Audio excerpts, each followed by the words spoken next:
Hey Internet, Calamar here from Marmar Guitars. So as I'm finishing up the build on this headless guitar, I just want to show you the bridge and how it sort of works. There's a really good video I found on YouTube where a person replaces these studs here. I'm not going to do that for this video, but once I learned about that, he kind of walks through the whole process of how to use this bridge. This bridge is called the Overlord of music. I believe it came out as a replacement for some of the old headless guitars like the Steinberg, maybe like in the 90s or early 2000s. I'm not sure. It's like this over-engineered piece of glory. There's a lot here. So all the tuning, of course, is done down here. You slide the strings in there and Bob's your uncle, right? So anyway, the way this works is it's got these 6 saddles that sit here with just pressure. I don't see, there is no discernible difference on the up or down of these saddles as far as I can tell. I think they are symmetrical on both sides. And then it just has pressure. And what you can do is adjust it however you want for your intonation. And then there's a small Allen wrench. This is the wrong one. Right in there. Tightens it. So for us to mount this on the guitar, what we're going to do, this is half of the bridge. The other half of the bridge holds the spring mechanism. I'm not going to mess with the spring right now, but the spring is going to go in here. And it's adjusted with this, which goes through here. But what we have to do next for this is install this right here. So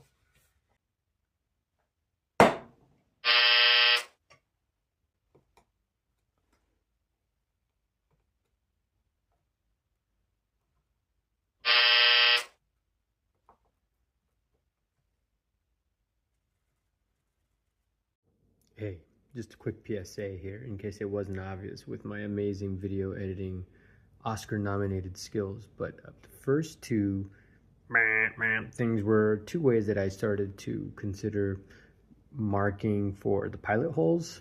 And then I just did it a much easier way. So coming up right now is how we're going to do the pilot holes for this bridge, way easier. But it just goes to show you that there's always something to learn, and you always got to just kind of stop and think through all the different processes before you get too far and get yourself in trouble. So boom, let's go. So all I'm going to do here is sort of tape it into place, make sure everything is where it's supposed to be. As we mentioned, this little hole right here is not going to work, so we're just going to leave it alone and do the other 3.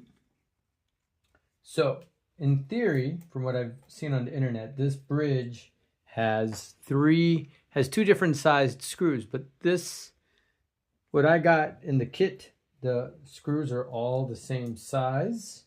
They're not different sizes. So we're going to hope that that works okay. It should work just fine.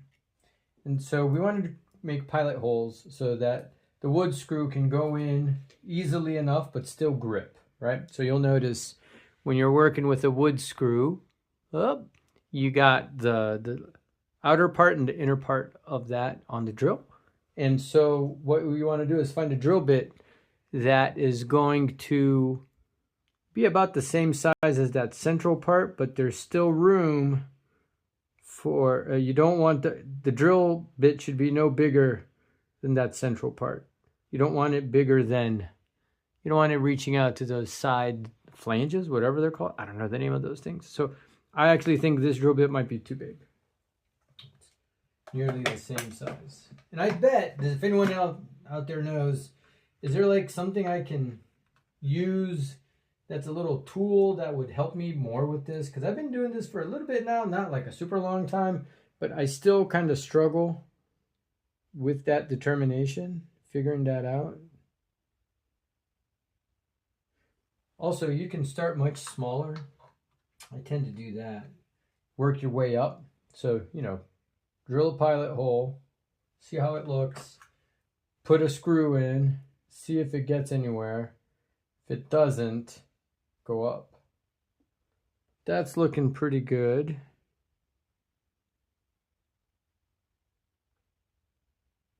I'm still going to go with the smaller one, just in case I wiggle or anything like that. So let's start small. And if I were in the shop right now, or if my drill press weren't buried under all my other projects, I would use those. But I'm going to just go ahead and use my hand drill. Try to get this going.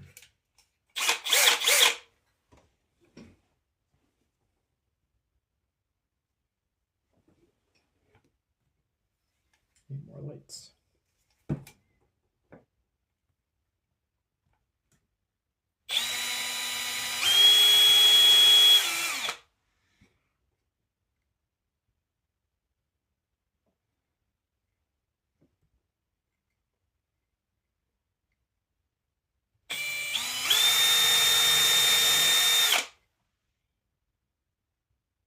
What you probably can't tell here is that I'm not putting any pressure on this. I'm starting with the drill just barely touching the hole, trying to get right in the middle. And then I'm just turning it on, but I'm not pushing down yet. I don't want to have a sudden move here. So I'm turning it on. Trying to get it where I want it to go, and it's not going where I want it to go yet. Ugh. There we go. All right. So we're going to see how that worked out. We're going to take that out. Put that in the trash. Probably just got a nice look at my bald head. Those holes look pretty good. And I'm going to hand tighten this. I don't trust myself with a power drill for things like this. I don't like to use anything electric when I'm doing something like this. And I'm going to see if I can find a little wax. I have some perfumed candles, but it'll work. It'll just make this all smell kind of good. So let's do that.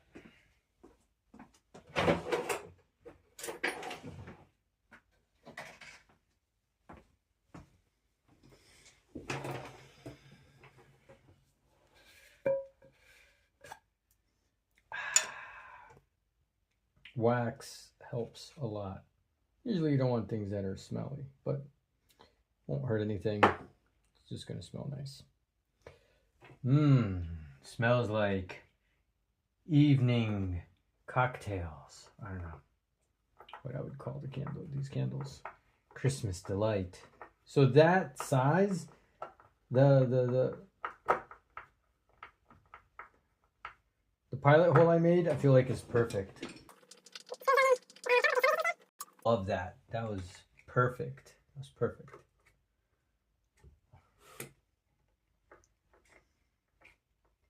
Again, it's pretty simple, but a lot of different ways you could have done this, and I think that was the best way. And honestly, none of these things are usually perfectly straight. You just kind of get there once you get closer and closer.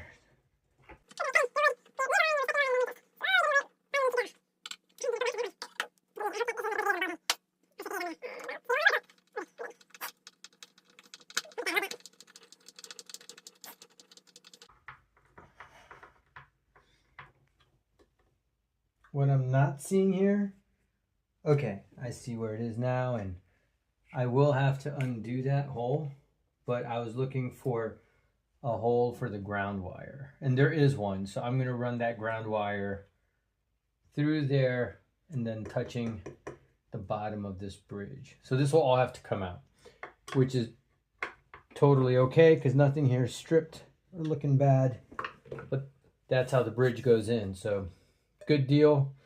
We will run that ground wire under there, and then we will put the bridge down for its final installation. Cool. Stay scrappy, my friends.